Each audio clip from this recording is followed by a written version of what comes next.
టీశాట్ వీక్షకులకు నమస్కారం. మనం ఇప్పుడు అక్టోబర్ 2023 సంబంధించి కరెంట్ అఫైర్స్ గురించి చర్చించుకుందాం. సో ఈ అక్టోబర్ 2023 సంబంధించిన కరెంట్ అఫైర్స్లో భాగంగా మనం ఇప్పుడు పలు జాతీయాంశాల గురించి చర్చించుకుందాం. సో ఈ అక్టోబర్ సంబంధించిన జాతీయాంశాలు చెప్పే ముందు కరెంట్ అఫైర్స్ని ఎలా చదవాలి, ఎన్ని నెలల ముందు చదవాలి, అసలు కరెంట్ అఫైర్స్ అనేది ఎలా కవర్ చేస్తూ చదవాలనే వాటి గురించి కొంచెం చెప్పుకుందాం. సో కరెంట్ అఫైర్స్ అనేది ఎప్పుడైనా జాతీయాంశాలు, ప్రాంతీయాంశాలు, అంతర్జాతీయాంశాలు, వార్తల్లో వ్యక్తులు, ఇంపార్టెంట్ డేస్, ఆ ఇంపార్టెంట్ డేస్కి ఉండే థీమ్స్, ఆ ఇంపార్టెంట్ డే ఆ రోజే ఉండడానికి గల కారణం ఏంటి, బ్యాక్గ్రౌండ్ ఏంటి, సో ఇవన్నీ బేరీజు వేసుకొని చదువుకోవాల్సి ఉంటుంది. అంతేకాకుండా కరెంట్ అఫైర్స్ని ఎప్పుడైనా కానీ స్టాటిక్ అండ్ డైనమిక్ పార్ట్స్గా కూడా క్లబ్ చేస్తూ చదువుకోవాల్సి ఉంటుంది. సో స్టాటిక్, డైనమిక్ అంటే ఏంటి అంటే, స్టాటిక్ అనుకోండి ఒక కరెంట్ అఫైర్స్ అంశంగా ఉన్న దానికి సంబంధించిన బ్యాక్గ్రౌండో లేదా దానికి సంబంధించిన జీకే క్వశ్చన్ ఏదైనా గతంలో జరుగుంటే అది స్టాటిక్గా అడిగే అవకాశాలు ఎక్కువగా ఉంటాయి. సో డైనమిక్ కరెంట్ అఫైర్స్ అనుకోండి, ఇప్పుడు జరుగుతుంది అనుకోండి, దాన్ని డైనమిక్ కరెంట్ అఫైర్స్ అంటారు. ఫర్ సపోజ్ ఏదైనా వార్తల్లో వ్యక్తుల గురించి అంశం ఉందనుకోండి, సో ఆ వార్తల్లో వ్యక్తుల గురించి, ఆ వార్తల్లో వ్యక్తి ఎక్కడ పుట్టాడు, ఎప్పుడు పుట్టాడో, ఏ బ్యాక్గ్రౌండ్ నుంచి వచ్చాడు, అవన్నీ ఉన్నాయనుకోండి, అదంతా స్టాటిక్. సో అలా కాకుండా ఆ వార్తల్లో వ్యక్తి ఏ స్థానాన్ని అధిరోహించాడు లేదా ఏ స్థానంలో ఉన్నాడు అని చెప్పడం డైనమిక్ ఇష్యూ. సో లేదా ఇప్పుడు చూడండి, ఇండియాలో వరల్డ్ కప్ జరుగుతుంది, వన్డే వరల్డ్ కప్.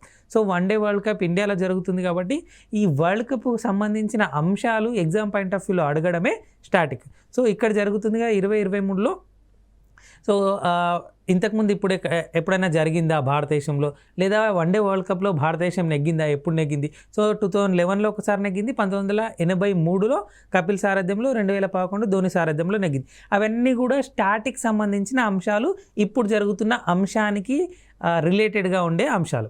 సో ఎప్పుడైనా ఇలా డైనమిక్, స్టాటిక్ క్లబ్ చేసుకొని చదివినట్టయితే కరెంట్ అఫైర్స్లో ఎక్కువ స్కోర్ చేసే అవకాశం ఉంటుంది. అంతేకాకుండా ఇలా జాతీయాంశాలు, ప్రాంతీయాంశాలు, అంతర్జాతీయాంశాలు, పర్సన్స్ ఇన్ న్యూస్ అంటే వార్తల వ్యక్తులు, ఇంపార్టెంట్ డేసు, ముఖ్యమైన తేదీలు, వాటి ఉండే ఇతివృత్తాలు, నేపథ్యాలు, దాని బ్యాక్గ్రౌండు, ఇంకా నివేదికలు ఏవైనా రిలీజ్ అయినాయా, భారతదేశం నివేదికలు అంటే భారతదేశంలో రిలీజ్ అయ్యే నివేదికలు, దాంట్లో తెలంగాణ స్థానము మొదటి స్థానంలో ఉన్నటువంటి రాష్ట్రము, ప్రపంచవ్యాప్తంగా ఏవైనా నివేదికలు రిలీజ్ అయినాయా, దాంట్లో భారతదేశం యొక్క స్థానము మొదటి స్థానంలో ఉన్నటువంటి దేశము, ఆ నివేదికను రిలీజ్ చేసినటువంటి సంస్థ, ఆ సంస్థ యొక్క ప్రధాన కార్యాలయం ఎక్కడ ఉంది. సో ఇలా విడివిడిగా విభజించుకుంటూ స్టాటిక్ అండ్ డైనమిక్ను క్లబ్ చేస్తూ చదివినట్టయితే ఏ పోటీ పరీక్షల్లో అయినా ఎక్కువ మార్కులు స్కోర్ చేసే అవకాశం ఉంటుంది. సో ఇప్పుడు మనము ఈ ఎపిసోడ్లో అక్టోబర్ 2023కు సంబంధించిన కరెంట్ అఫైర్స్లో భాగంగా పలు జాతీయాంశాలు చూద్దాము. దాంట్లో మొట్టమొదటి అంశం ఇక్కడ చూడండి, national game. So national games last year కూడా దీని గురించి చెప్పుకున్నాము. సో నేషనల్ గేమ్స్ ఎక్కడ జరిగాయి, ఎప్పుడు జరిగాయి, ఏంటి, వాటి యొక్క మస్కట్ ఉంటుంది కదా సింబల్. సో దాని యొక్క సింబల్కు అసలు సిగ్నిఫికెన్స్ ఏంటి, ఎందుకు పెట్టారు, అవన్నీ చూద్దాం. సో ఇక్కడ చూడండి, నేషనల్ గేమ్స్ అనేది ఇయర్ అక్టోబర్ 26 నుండి నవంబర్ 9 దాకా జరుగుతున్నాయి. ఎక్కడ జరుగుతున్నాయి అనేది ఇంపార్టెంట్. ఎక్కడ? గోవాలో జరుగుతున్నాయి. ఎక్కడ? గోవాలో. సో ప్రధానమంత్రి నరేంద్ర మోడీ వీటిని ప్రారంభించడం జరిగింది. ఎక్కడ ప్రారంభించారు? గోవాలో. అక్టోబర్ 26 నుండి నవంబర్ 9 వరకు. ఎప్పుడు? నవంబర్ 9 వరకు జరుగుతున్నాయి. ఏది? National games. ఎక్కడ? గోవాలో. ఎన్నవ ఎడిషన్ అంటే 37వ ఎడిషన్. సో ఎన్నో ఎడిషన్? 37వ ఎడిషన్. సో ఈ 37వ ఎడిషన్కు అధికారిక స్పాన్సర్గా ఉన్నది ఎవరు అంటే పేటీఎం. ఎవరు? పేటీఎం. సో 37వ ఎడిషన్కు స్పాన్సర్గా ఉన్న సంస్థ ఏది అని అడగొచ్చు, పేటీఎం. సో 37వ ఎడిషన్ అనగా మొదటి ఎడిషన్ ఎప్పుడు జరిగింది, ఎక్కడ జరిగిందంటే అవిభక్త భారతదేశంలో లాహోర్లో జరిగింది 1924లో. ఎప్పుడు? 1924లో అవిభక్త భారతదేశం అంటే పాకిస్తాన్ విడిపోకంటే ముందు, అంటే పాకిస్తాన్ భారతదేశాలుగా విడిపోకంటే ముందు అవిభక్త భారతదేశం ఉంది కదా, అప్పుడు మొదటి పోటీలు జరిగాయి 1924లో లాహోర్లో. ఇక్కడ? లాహోర్లో. ఇప్పుడు జరిగే ఎడిషన్ ఎన్నోది? 37వ ఎడిషన్. సో లాస్ట్ టైం ఎక్కడ జరిగింది, ఎప్పుడు జరిగింది అంటే 36వ ఎడిషన్ గుజరాత్లో జరిగింది 2022లో. మనం గత ఎపిసోడ్లో వీటి గురించి చెప్పుకున్నాం, నేషనల్ గేమ్స్ గురించి. సో 36వ జాతీయ క్రీడలు లేదా 36 నేషనల్ గేమ్ ఎక్కడ జరిగాయి అంటే గుజరాత్లో 2022లో. 35వ జాతీయ క్రీడలు ఎప్పుడు జరిగాయి అంటే 2015లో కేరళలో. యాక్చువల్గా ఈ 37th నేషనల్ గేమ్స్ ఉన్నాయి కదా, ఇవి గోవాలో 2020లో జరగాల్సిన పోటీలు, కాకపోతే కరోనా ఉన్నందుకు అప్పుడు పోస్ట్ పోన్ చేయడం జరిగింది ఈ నేషనల్ గేమ్స్ని. సో నేషనల్ గేమ్స్ సంబంధించిన అక్కడ మస్కట్ ఉంది చూడండి, దాన్ని మోగా అంటారు, MOGA మోగా.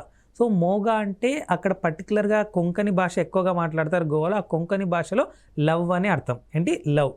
సో కొంకణి భాష కాన్స్టిట్యూషన్ గుర్తించినటువంటి రాజ్యాంగ భాషల్లో ఉంది అంటే ఉంది. ఇది ఉంది. సో ఇవన్నీ కూడా ఒకదానికి ఒకటి లింక్ ఉన్నాయి చూడు. కొంకణి భాష ఉందా కాన్స్టిట్యూషన్ గుర్తించినటువంటి భాషల్లో అంటే ఉంది. సో ఎక్కడ జరుగుతుంది నేషనల్ గేమ్స్ అంటే గోవాలో. ఎన్నో ఎడిషన్? 37th edition. మొదటి ఎడిషన్ ఎక్కడ జరిగింది? 1924 లాహోర్లో.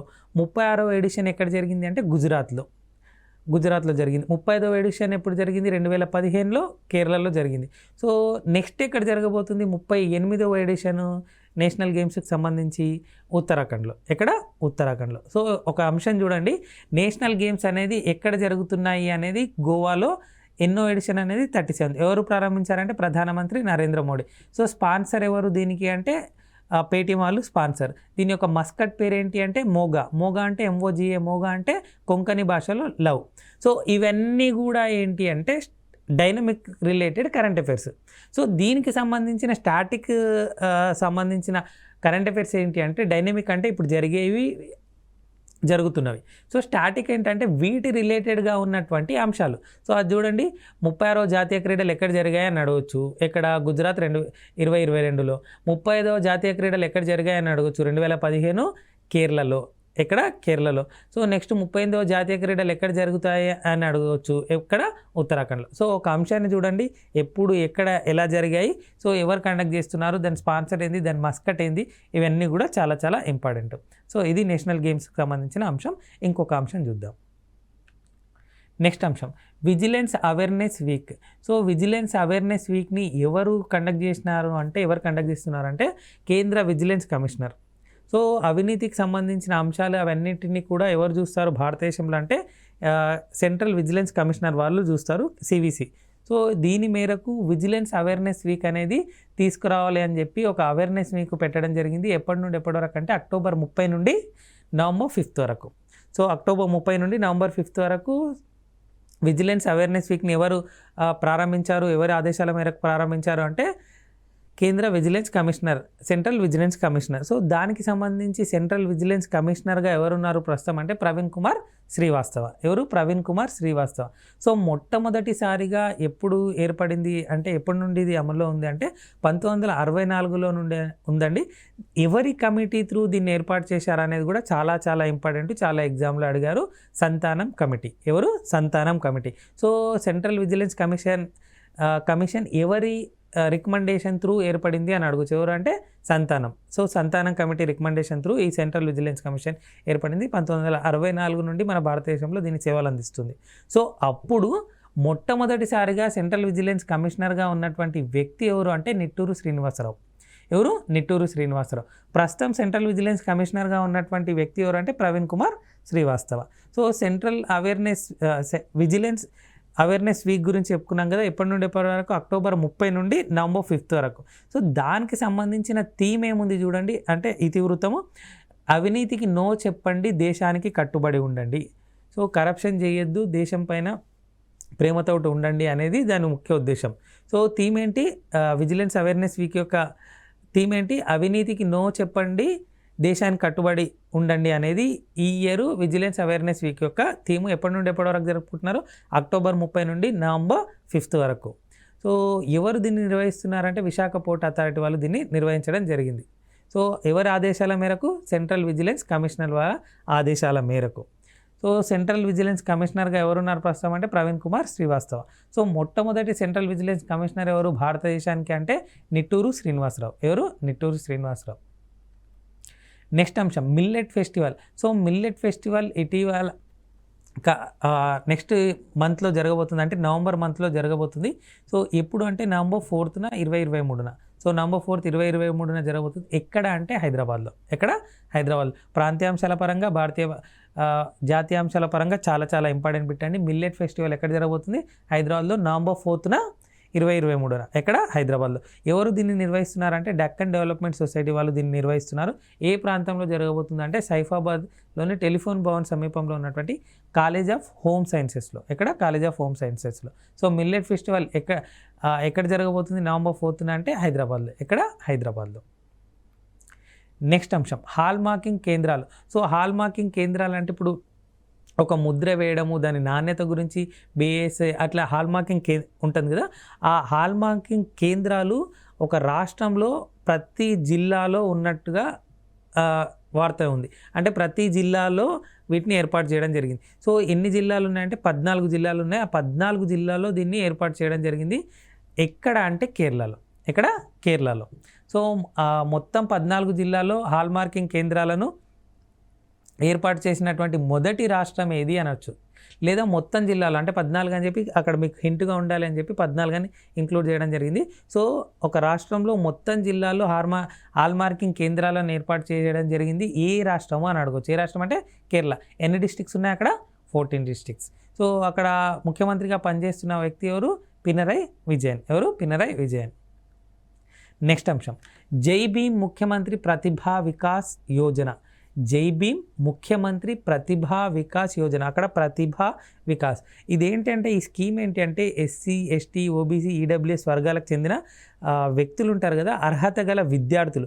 అర్హత గల విద్యార్థులకు కొంత ప్రాసెస్ ద్వారా పోటీ పరీక్షలకు, సివిల్స్ కానీ ఇలాంటి పోటీ పరీక్షలకు ఉంటాయి కదా, వాటికి కోచింగ్ ఇప్పించడానికి గల ఉద్దేశించిందే ఈ పథకం. ఇది జై భీమ్ ముఖ్యమంత్రి ప్రతిభా వికాస్ యోజన. ఎక్కడ దీన్ని ప్రారంభించారు అంటే ఢిల్లీలో. ఎక్కడ? ఢిల్లీలో. సో అక్కడ ఢిల్లీలో ఏ ప్రభుత్వం ఉంది అంటే ఆమ్ ఆద్మీ పార్టీ. సో ఆమ్ ఆద్మీ పార్టీకి ఇప్పుడు అక్కడ ముఖ్యమంత్రిగా పనిచేస్తున్నటువంటి వ్యక్తి ఎవరు ఢిల్లీలో అంటే అరవింద్ కేజ్రీవాల్. ఎవరు? అరవింద్ కేజ్రీవాల్. సో ఆమ్ ఆద్మీ పార్టీ ఇంకొక రాష్ట్రంలో కూడా ప్రభుత్వాన్ని ఏర్పాటు చేసింది. ఎక్కడ? ఏ రాష్ట్రంలో అంటే పంజాబ్లో. ఎక్కడ? పంజాబ్లో. సో ఎవరున్నారు అక్కడ సీఎంగా అంటే భగవంత్ సింగ్ మాన్. ఎవరు? భగవత్ సింగ్ మాన్. సో పంజాబ్లో మరియు ఢిల్లీలో ఆమ్ ఆద్మీ పార్టీ ప్రభుత్వాలను నడిపిస్తుంది. సో జై భీమ్ ముఖ్యమంత్రి ప్రతిభా వికాస్ యోజన ఎక్కడ, ఏ ప్రభుత్వం ప్రవేశపెట్టింది అంటే ఢిల్లీలో. ఎక్కడ? న్యూఢిల్లీలో. సో అక్కడ ఎవరు ముఖ్యమంత్రిగా ఉన్నారు అంటే అరవింద్ కేజ్రీవాల్. ఏ పార్టీ అంటే ఆమ్ ఆద్మీ పార్టీ. వాళ్ళ యొక్క గుర్తు ఏంది అంటే చీపురు కట్ట. ఏంటి? చీపురు కట్ట. నెక్స్ట్ అంశం Jio MAMI Mumbai film festival. So Jio MAMI Mumbai film festival ఎక్కడ ప్రారంభమైంది అంటే ముంబైలో. ఎక్కడ? ముంబైలో. ఎక్కడ పర్టికులర్గా చెప్పాలంటే నీతా ముఖేష్ అంబానీ కల్చరల్ సెంటర్లో. సో ఎందుకు ఇంపార్టెంట్ అనుకోవచ్చు అంటే 4 ఏళ్ల తర్వాత మళ్ళీ ప్రారంభమైంది. సో కరోనా దాని తర్వాత పరిణామాల వల్ల పోస్ట్ పోన్ చేయడం జరిగింది. దాని తర్వాత ఇప్పుడు మళ్ళీ అక్టోబర్ 27న దీన్ని మళ్ళీ ప్రారంభించడం జరిగింది. So Jio MAMI Mumbai film festival ఎక్కడ జరిగిందంటే ముంబైలో. ఎక్కడ? ముంబైలో. Next Jio space fiber. So భారతదేశపు మొదటి ఉపగ్రహ ఆధారిత గిగాబైట్ బ్రాడ్బ్యాండ్ సర్వీస్ను ఎవరు ప్రారంభించబోతున్నారు అంటే జియో వాళ్ళు. ఎవరు? జియో వాళ్ళు. సో జియో స్పేస్ ఫైబర్ దాని పేరు. నెక్స్ట్ సుప్రీంకోర్టు ఐఐటి మద్రాసు ఒక ఒప్పందం చేసుకోవడం జరిగింది. ఏంటి అంటే తీర్పులకు సంబంధించి కానీ మిగతా ఏ విషయాలైనా కానీ వాటి సంబంధిత అంశాలు డిజిటలీకరణ చేయాలనే ఒక ఒప్పందం చేసుకోవడం జరిగింది. ఏ సంస్థతో అంటే సుప్రీంకోర్టు ఏ సంస్థతో న్యాయ వ్యవస్థ డిజిటలీకరణకు ఒప్పందం చేసుకుంది అని అడగొచ్చు. ఏ సంస్థతో? ఐఐటి మద్రాస్. ఇది ఐఐటి మద్రాస్. చాలా చాలా ఇంపార్టెంట్ బిట్ అండి. సో ఎందుకంటే ఐఐటీస్ గురించి ఒక క్వశ్చన్ పర్టికులర్గా అడుగుతున్నారు కాంపిటేటివ్ ఎగ్జామ్స్లో. సో సుప్రీంకోర్టు ఇటీవల న్యాయ వ్యవస్థను డిజిటల్ చేసేందుకు ఏ సంస్థతో, ఏ విద్యా సంస్థతో ఒప్పందం చేసుకుంది అని అడగచ్చు. ఏదంతో? ఐఐటి మద్రాస్తో. Next urban mobility India conference and exhibition. So 2023 ఎక్కడ జరిగింది అని అడగచ్చు. ఎక్కడ జరిగింది అంటే న్యూఢిల్లీలో. ఎన్నోది ఇది అంటే 16th అంటే 16వ urban mobility India conference and exhibition. So theme వచ్చేసి చూడండి, ఈ year integrated and resident urban transport అనేది ఈ ఇయర్ యొక్క థీమ్. ఇది అర్బన్ మొబిలిటీ ఇండియా కాన్ఫరెన్స్ యొక్క థీమ్. ఎవరు దీన్ని ప్రారంభించారంటే కేంద్ర గృహ నిర్మాణ పట్టణ వ్యవహారాల శాఖ మంత్రి అయినటువంటి హర్దీప్ సింగ్ ప్యూరి దీన్ని ప్రారంభించడం జరిగింది. ఎవరెవరు దీన్ని సంయుక్తంగా నిర్వహించారు అంటే institute of urban transport, Delhi metro rail corporation limited వాటి సహకారంతో గృహ నిర్మాణ పట్టణ వ్యవహారాల మంత్రిత్వ శాఖ వాళ్ళు దీన్ని నిర్వహించడం జరిగింది. ఏంటది? Urban mobility India conference and exhibition. ఎక్కడ జరిగింది? న్యూఢిల్లీలో. దాని యొక్క థీమ్ వచ్చేసి ఏంటి ఇయర్ అంటే integrated and resistant urban transport అనేది ఈ ఇయర్ యొక్క థీమ్. ఏంటి? Integrated and resistant urban transport అనేది ఈ ఇయర్ యొక్క థీమ్. నెక్స్ట్ అంశం India mobile Congress. So India mobile Congress ఎక్కడ ఎవరు ప్రారంభించారంటే ప్రధానమంత్రి నరేంద్ర మోడీ ప్రారంభించారు న్యూఢిల్లీలోని ప్రగతి మైదాన్లోని భారత్ మండపంలో. ఎక్కడ? భారత్ మండపంలో. ఈ భారత్ మండపం G20 సమావేశాల సందర్భంగా దీని గురించి మనం మాట్లాడుకున్నాం. సో ఇండియా మొబైల్ కాంగ్రెస్ను ఎక్కడ ప్రారంభించారు, ఎవరు ప్రారంభించారంటే న్యూఢిల్లీలో ప్రారంభించారు, ప్రధానమంత్రి నరేంద్ర మోడీ ప్రారంభించారు. ఎన్నో ఎడిషన్ అంటే 7th ఎడిషన్. ఎన్నోది 7th edition. దీని యొక్క థీమ్ చూడండి, global digital innovation. Global digital innovation అనేది ఇండియా మొబైల్ కాంగ్రెస్ యొక్క థీమ్. ఎక్కడ జరిగింది? న్యూఢిల్లీలో. ఎవరు ప్రారంభించారు? ప్రధానమంత్రి నరేంద్ర మోడీ ప్రారంభించారు. ఎన్నో ఎడిషన్? 7th edition. థీమ్ వచ్చేసి గ్లోబల్ డిజిటల్ ఇన్నోవేషన్. నెక్స్ట్ అంశం చూడండి, ప్రగతి. సో ప్రగతి అనేది ఒక మీటింగ్ లాంటిది. అది ఎవరి అధ్యక్షతన జరిగింది అంటే ప్రధానమంత్రి నరేంద్ర మోడీ అధ్యక్షతన జరిగింది. సో ప్రగతి అంటే ఏంటి చూడండి, proactive governance and timely implementation. So ఈ సమావేశంలో స్కీమ్స్ గురించి, వాటి సంబంధితమైన అంశాల గురించి చర్చించడం జరుగుతుంది. సో ప్రగతి ఫుల్ ఫామ్ ఏంటి అని అడగొచ్చు. Proactive governance and timely implementation. Next అంశం ఐక్యూ ఎయిర్. సో గాలి కలుషితము లేకపోతే కలుషితమైన నగరాల కోసము ఒక జాబితా రిలీజ్ చేయడం జరుగుతుంది రీసెంట్గా. సో రీసెంట్గా వచ్చినటువంటిది అంటే అక్టోబర్ నెలకు సంబంధించి ప్రపంచవ్యాప్తంగా అత్యంత కలుషితమైన నగరాలలో భారతదేశానికి సంబంధించి టాప్ 10లో 2 నగరాలు ఉన్నాయి. ముంబై 2వ స్థానంలో ఉంది, 6వ స్థానంలో ఉంది ఢిల్లీ. ఇది 6వ స్థానంలో ఢిల్లీ, 2వ స్థానంలో ఉన్నటువంటిది ఏది అంటే ముంబై. సో ప్రపంచవ్యాప్తంగా అత్యంత కలుషితమైన నగరాల్లో 2వ స్థానంలో ఉన్న నగరం ఏది అంటే ముంబై, 6వ స్థానంలో ఉన్నది ఇది ఢిల్లీ. ఎవరు దీన్ని రిలీజ్ చేస్తారు అంటే ఐక్యూ ఎయిర్ అనే సంస్థ వాళ్ళు దీన్ని రిలీజ్ చేస్తారు. దీని యొక్క ప్రధాన కార్యాలయం ఎక్కడుందంటే గోల్డాచ్, స్విట్జర్లాండ్లో. సో దీని వ్యవస్థాపకులు ఎవరంటే మన్ఫ్రెడ్ హమ్మెస్, క్లాస్ హమ్మెస్ అనే 2 సోదరులు దీన్ని రిలీజ్ చేయడానికి కృషి చేశారు. సో ప్రపంచవ్యాప్తంగా అత్యంత కలుషితమైన నగరాల్లో ముంబై ఎన్నో ప్లేస్లో ఉంది అక్టోబర్లో అంటే 2nd ప్లేస్లో, ఢిల్లీ 6th ప్లేస్లో. Next Bharat Tex 2024. So Bharat Tex 2024 అనేది ప్రపంచంలోనే అతిపెద్ద టెక్స్టైల్ ఈవెంట్. ఎప్పుడు జరగబోతుంది అంటే భారతదేశంలో జరగబోతుంది ఫిబ్రవరి 26, 29 మధ్యలో. సో లీప్ ఇయర్ కాబట్టి 26, 29 మధ్యలో జరగబోతుంది. దీనికి సంబంధించిన అంశం ఎందుకు ఉంది అంటే కర్టన్ రైజర్ కార్యక్రమంలో కేంద్ర జౌళి శాఖ మంత్రి పీయూష్ గోయల్ పాల్గొనడం జరిగింది. అందుకు కానీ ఇటీవల వార్తలో ఉంది. సో భారత్ టెక్స్ అనే 2024 అనేది ఏంటి అంటే ప్రపంచంలోనే అతిపెద్ద టెక్స్టైల్స్ ఈవెంట్. ఇది టెక్స్టైల్స్ ఈవెంట్. నెక్స్ట్ ప్రాజెక్ట్ నీలగిరి తార్. సో నీలగిరి తార్ అనే జంతువు అంతరించిపోతుంది అనే ఉద్దేశంతో, దాన్ని కాపాడాలనే ఉద్దేశంతో పెట్టిందే ఈ ప్రాజెక్ట్ నీలగిరి తార్. సో ఈ ప్రాజెక్ట్ నీలగిరి తార్ను ఏ రాష్ట్ర ప్రభుత్వం ఇనిషియేషన్గా తీసుకొని పెట్టింది అంటే తమిళనాడు. ఇది తమిళనాడు. సో తమిళనాడులో ముఖ్యమంత్రిగా ఎవరున్నారు అంటే ఎంకే స్టాలిన్. ఎవరు? స్టాలిన్. సో ఏ ప్రభుత్వం ఉంది? డిఎంకే. ఇది డిఎంకే. సో ప్రాజెక్ట్ నీలగిరి తార్ అనేది ఏ రాష్ట్రంలో ఇనిషియేషన్ తీసుకున్న ప్రాజెక్ట్ అంటే తమిళనాడు. ఎక్కడ? తమిళనాడులో. నెక్స్ట్ ప్రత్యేక టైగర్ ప్రొటెక్షన్ ఫోర్స్. చాలా ఇంపార్టెంట్ బిట్ అండి. టైగర్స్ గురించి ఒక క్వశ్చన్ పర్టికులర్గా అడుగుతున్నారు. సో వాటి సెన్సెక్స్ సంబంధించింది కానీ లేదా ఇంకేదైనా అంశం కానీ టైగర్ రిలేటెడ్ క్వశ్చన్ పదే అడుగుతున్నారు. సో అందుకు కానీ ఇది చాలా ఇంపార్టెంట్. ప్రత్యేక tiger protection force STPF. So దానికి సంబంధించి 3 టైగర్ రిజర్వ్లో దీన్ని ఏర్పాటు చేయడం జరిగింది. ఏ టైగర్ రిజర్వ్ చూద్దాము. నమ్దఫా, పకే, కమ్లాంగ్ అనే 3 టైగర్ రిజర్వ్లో ప్రత్యేక టైగర్ ప్రొటెక్షన్ ఫోర్స్ అంటే స్పెషల్ టైగర్ ప్రొటెక్షన్ ఫోర్స్ని ఏర్పాటు చేయడం జరిగింది. ఏ రాష్ట్రంలో ఉన్నాయి ఈ 3 అంటే అరుణాచల్ ప్రదేశ్. ఎక్కడ? అరుణాచల్ ప్రదేశ్. ఇవి చాలా ఇంపార్టెంట్ బిట్ అండి. ఇప్పుడు చూడండి, ఇది ఇండైరెక్ట్గా అడుగుతాడు.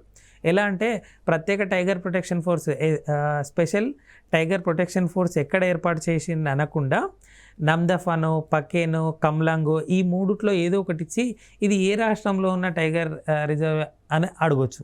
సో ఎక్కడ? అరుణాచల్ ప్రదేశ్లో. సో ఆ 3లో ఏదో ఒకటి గుర్తుంచుకున్నా కానీ ట్రయల్ అండ్ ఎర్రర్ మెథడ్లో మనం ఆన్సర్ చేయడానికి అవకాశం ఉంటుంది. సో ఎప్పుడైనా అండి పోటీ పరీక్షలకు ప్రిపేర్ అయ్యేటప్పుడు, కాంపిటేటివ్ ఎగ్జామ్స్కి ప్రిపేర్ అయ్యే అభ్యర్థులందరూ చదవడం ఎంత ఇంపార్టెంటో వాటిని ప్రాక్టీస్ చేయడం కూడా ఇంపార్టెంట్. ప్రాక్టీస్ చేయడం అంటే వాటి అనలైజ్ చేస్తూ ప్రాక్టీస్ చేయడం. సో అనలైజ్ చేస్తూ ప్రాక్టీస్ చేయడం ఏమవుతుందంటే ఇక్కడ చూడండి, సో ఏదైనా టైగర్ రిజర్వ్ కానీ ఇంకేదైనా ఇచ్చాడనుకోండి, మీకు ఏ అంశము తెలియదు, ఇది ఒక్కటి ప్రిపేర్ అయితే అట్లీస్ట్ ట్రయల్ అండ్ ఎర్రర్ మెథడ్లో మీరు ఎలిమినేట్ చేసే అవకాశం ఉంటుంది. సో మన దగ్గర చిన్నగా వెపన్స్ ఉన్నట్టు మనం ఎంతో కొంత ప్రిపేర్ అవుతాయి. So special tiger protection force 3 tiger రిజర్వ్లో ఏర్పాటు చేశారు. ఎక్కడ, ఏ రాష్ట్రంలో అంటే అరుణాచల్ ప్రదేశ్. ఎక్కడ, అరుణాచల్ ప్రదేశ్.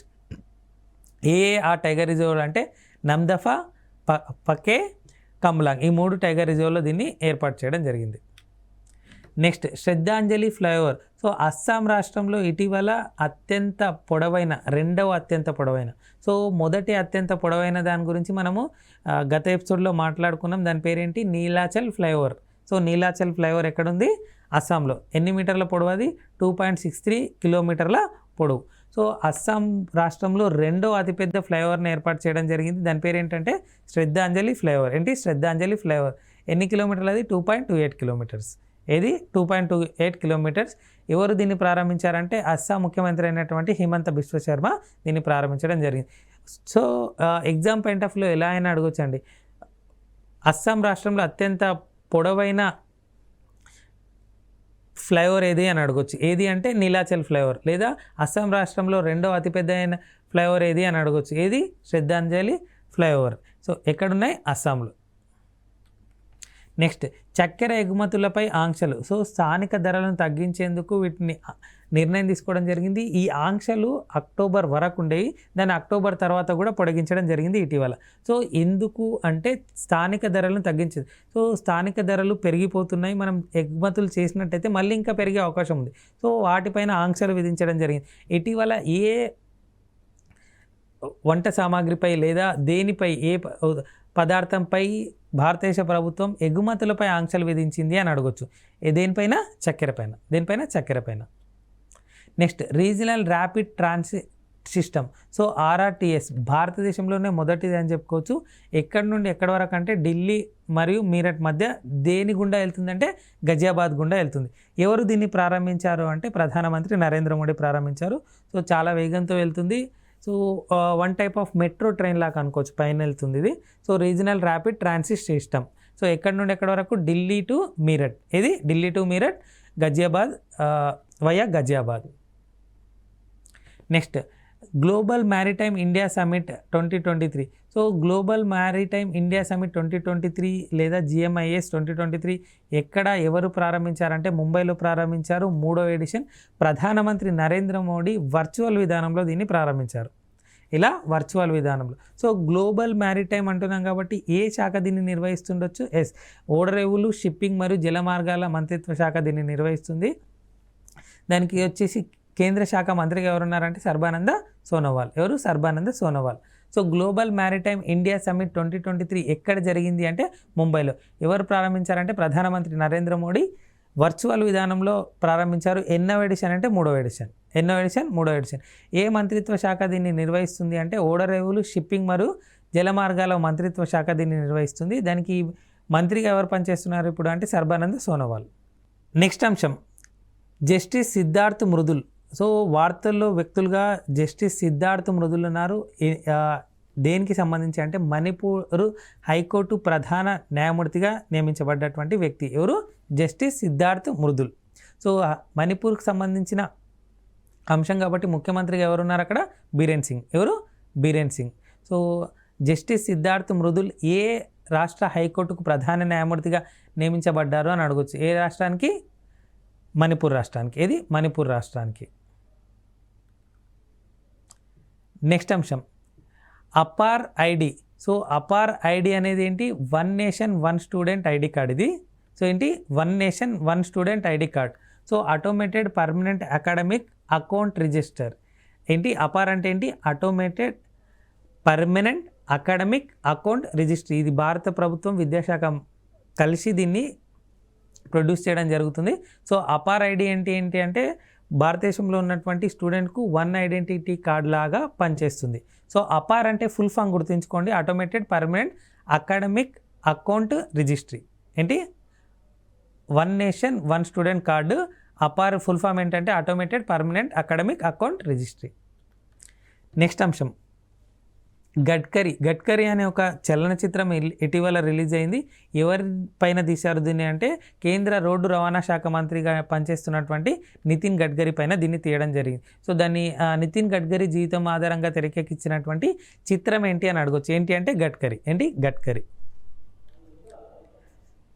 నెక్స్ట్ అంశం ఇన్ఫ్రాస్ట్రక్చర్ డెవలప్మెంట్ ఫైనాన్స్ కంపెనీ మరియు ఐడిఎఫ్సి ఫస్ట్ బ్యాంకుల విలీనానికి కాంపిటీషన్ కమిషన్ ఆఫ్ ఇండియా ఆమోదం తెలపడం జరిగింది. So infrastructure development finance company IDFC మరియు IDFC first bank. So IDFC అంటే infrastructure development finance company bank, ఈ రెండు విలీనానికి సిసిఏ అంటే కాంపిటీషన్ కమిషన్ ఆఫ్ ఇండియా ఆమోదం తెలపడం జరిగింది.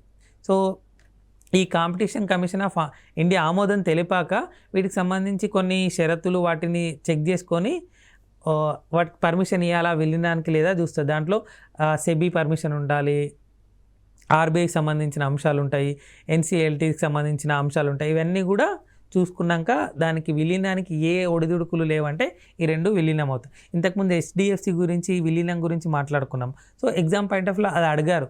ఇలాంటి క్వశ్చన్స్ అడిగే అవకాశం కూడా ఉంది. So infrastructure development finance company మరియు ఐడిఎఫ్సి ఫస్ట్ బ్యాంక్ విలీనానికి ఏది ఆమోదం తెలిపిందంటే సిసిఐ. సో సిసిఐ యొక్క ప్రధాన కార్యాలయం ఎక్కడుంది అంటే న్యూఢిల్లీలో. న్యూఢిల్లీలో. చైర్మన్గా ఎవరున్నారు ఇప్పుడు అంటే అశోక్ గుప్తా. ఇప్పటి వరకు మనము అక్టోబర్ 2023కు సంబంధించిన కరెంట్ అఫైర్స్లో భాగంగా పలు జాతీయాంశాల గురించి చర్చించుకున్నాం. సో ఈ జాతీయాంశాలు చర్చించుకున్నప్పుడు మనం ఎలా చదివాం వీటిని స్టాటిక్ డైనమిక్ రెండు కలిపి మిక్స్ చేసుకొని చదివినట్టయితే ఎగ్జామ్ పాయింట్ ఆఫ్ వ్యూలో చాలా యూజ్ అవుతుంది. సో డైనమిక్ అంటే ఏంటి, ఒక అంశము కరెంట్ అఫైర్స్గా ఉన్నటువంటి అంశం. సో దానికి సంబంధించిన స్టాటిక్ అంశం ఏంటి అంటే ఆ కరెంట్ అఫైర్స్ రిలేటెడ్గా గతంలో ఏదైనా జరిగిందా లేదా కరెంట్ అఫైర్స్ రిలేటెడ్గా దానికి సంబంధించిన ఏదైనా బ్యాక్గ్రౌండ్ ఉందా, అదన్నీ కూడా స్టాటిక్ సబ్జెక్ట్లో భాగంగా చదువుతాం.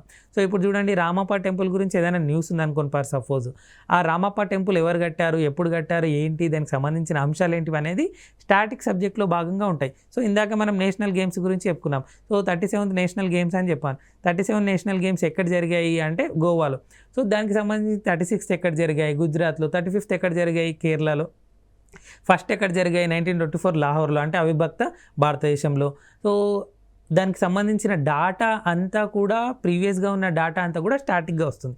సో ఇలా మనము కరెంట్ అఫైర్స్ని స్టాటిక్ డైనమిక్ రెండు మర్జ్ చేసుకొని అంటే క్లబ్ చేసుకొని చదివినట్టంటే ఏ పోటీ పరీక్షకైనా ఎక్కువ మార్కులు సాధించే అవకాశం ఉంటుంది. అంతేకాకుండా ఇలా సబ్జెక్ట్ వారీగా చదివినాక మనము ఈ సబ్జెక్టులను అనలైజ్ చేస్తూ కొన్ని మోడల్ పేపర్స్ కానీ టెస్ట్ సిరీస్ కానీ ఏదైనా పర్లేదు రాసినట్టయితే వాటిపైన మనకు గ్రిప్ అనేది పెరుగుతూ వస్తుంది. కాంపిటేటివ్ ఎగ్జామ్స్లో ఎక్కువ స్కోర్ చేసే అవకాశం ఉంటుంది. సో ఈ ఎపిసోడ్లో మనము అక్టోబర్ నెలకు సంబంధించిన జాతీయాంశాల గురించి చర్చించుకుందాం కదా. నెక్స్ట్ ఎపిసోడ్లో ఇంకొన్ని అంశాల గురించి చర్చించుకుందాం.